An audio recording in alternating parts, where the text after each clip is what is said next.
জাহাঙ্গীরনগর বিশ্ববিদ্যালয়ে বড় পর্দায় দেখানো হচ্ছে আর্জেন্টিনা আলজেরিয়ার খবর খেলা। আরো জানাতে যোগ দিচ্ছেন অপু ওহাব, যাচ্ছি তার কাছে। অপু, কি পরিস্থিতি দেখছেন, দর্শকদের মধ্যে প্রতিক্রিয়া কেমন খেলা নিয়ে?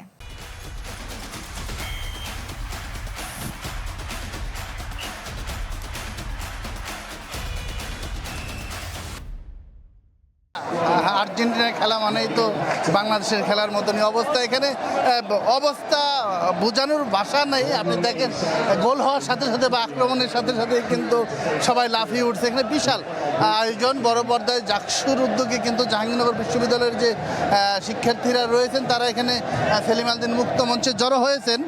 এখানে কিছুক্ষণ পরপরই কিন্তু লাফিয়ে উঠছেন, যখনই মেসির পায়ে ভাউল যাচ্ছে বা আর্জেন্টিনা আক্রমণে যাচ্ছে তখনই কিন্তু তারা লাফিয়ে উঠছেন এবং উৎসবের আমেজ বিরাজ করছে গোটা বিশ্ববিদ্যালয়ের যে এই সেলিম আল-দ্বীন মুক্ত মঞ্চ এবং এর আশপাশের এলাকা।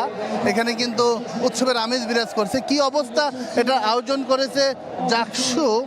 আমরা চেষ্টা করব, এখানে জাকসুর প্রতিনিধি রয়েছেন আমাদের এখানে, আমরা একটু কথা বলতে চেষ্টা করব।